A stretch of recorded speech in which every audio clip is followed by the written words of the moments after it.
Yes, so for the very first time, Vanderbilt University will be doing CBD research on the effectiveness, its effectiveness in colon cancer, and I'll be looking at water-soluble formulations.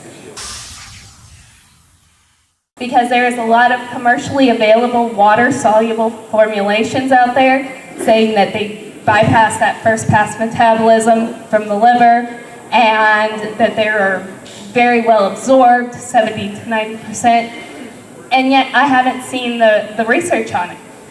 And so I'm asking them to allow me to do that research and put it out there for the public. Let me show you guys that it works. I want this to work. I know that there's anecdotal evidence. I have family members who have used it and it has helped.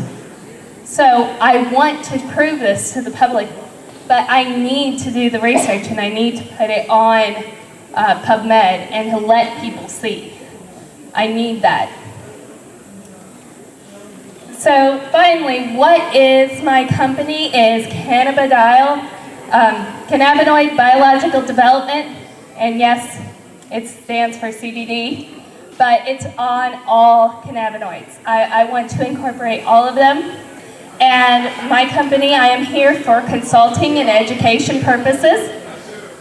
So I'll be doing public education seminars, customer consultations, in person and on the phone or email, available for employee training, vetting process of products. So anybody who is wanting to sell their product retail-wise, I will look it up. I've come to Benmar and I've looked at their process and I like how they do it. Not everybody extracts oil the same way.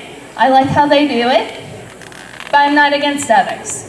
I want to make sure, one, that the public is safe. I want to make sure that the lab reports are done, that there is no pesticides, there's no heavy metals, and I want to make sure that the solvents are being removed so that people aren't ingesting, in this case, ethanol. I know some people use butane, I'm not crazy about, but as long as it's all completely removed and I can provide safety assurance, I do that kind of vetting for them. And then marketing, as well as understanding the latest in customer needs. I hear what customers want because I interact with them. I hear what doctors are looking for because I interact with them. I'm here trying to talk to everybody and be that centerpiece to help everybody else out. You know, I'm here talking to you as farmers because I want to understand how we can translate what you guys are doing to the medical field, how we can translate what you guys are doing to the political field, how we can translate what you guys are thinking toward them and help everybody out. I want this to work. I'm also available for product development, including improvement of current products and creation of new products.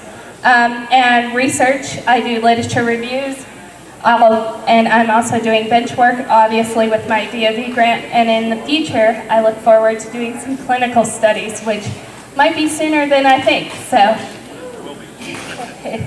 yeah, Bill says it will be. So, but if you all have any questions, I will be here to the end, and you can get my business card from me, and we can make appointments to talk. But you did have a question?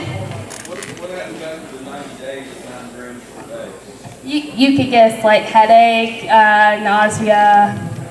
You just don't feel great, and that's all they've really said. I mean, the World Health Organization was the one who wrote the report, so they kind of dropped it after that. Back in the back. Oh, yeah. My question is, has there been any research on the pH level of this oil?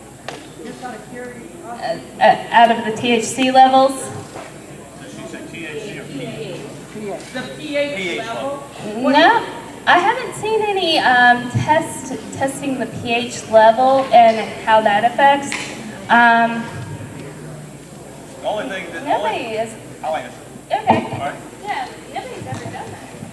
What we've looked at for pH is in some companies that we're working with that are doing skin lotions and those kinds of things and shampoos. We're trying to, work with them and make blends that are pH neutral. We haven't had any contraindications with that for skin irritation or anything like that that we're aware of. However, obviously, for anything that's a topical, people are concerned with that, so we're working down on the blends. The plant itself comes in almost pH neutral. The biggest problem we have is controlling the carrier oils that we put with it at that point, if that helps you. So what does the pH end result of the CBD oil is when you consume it? Well, that's an open-ended question because it depends on, are you talking a 250 per ounce blend or a 2,000 per ounce blend? Obviously, that's going to change. And how you consume it. And how you consume it. Let me get around here. Sorry.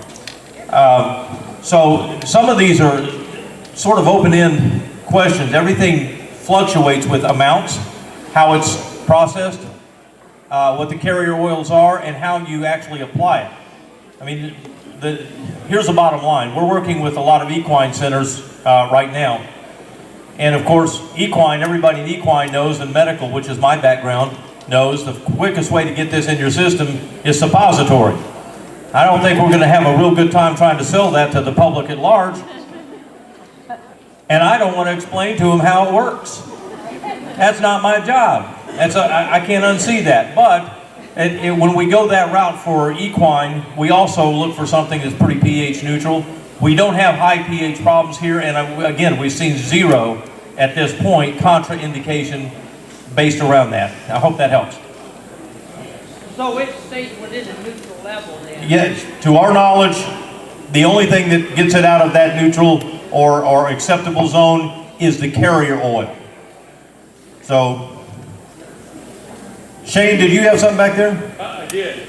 Dr. Sarah, with Dosage, people that have, I've got a friend that has, she's an elderly lady, bad diabetes to where she wakes up with horrible pains in her legs, screaming pain at night. Is there a particular dosage that somebody of that age, other than that, it's fairly healthy, heart's good and everything else, is there a dosage, would you ramp her up, would you start her high, bring her low, any recommendations? So the general understanding of how to dose somebody, we always want to start low. So we always start at 10 milligrams a day. And then we can ramp it up to about 60 milligrams a day. And then if it's needed to have more, then more. But that really has to be, that's when I start telling people to be your own researcher. You're going to have to write down how much you're taking and how you feel after 5 minutes, how you feel after 15 minutes, how you feel after 30 minutes, and see how long that effect lasts. But yeah, for the most part, you start low. There are a couple of times where I start a little bit higher, 30, 40 milligrams, because I know that person has so many different issues. And if they're a bigger person, start a little bit higher.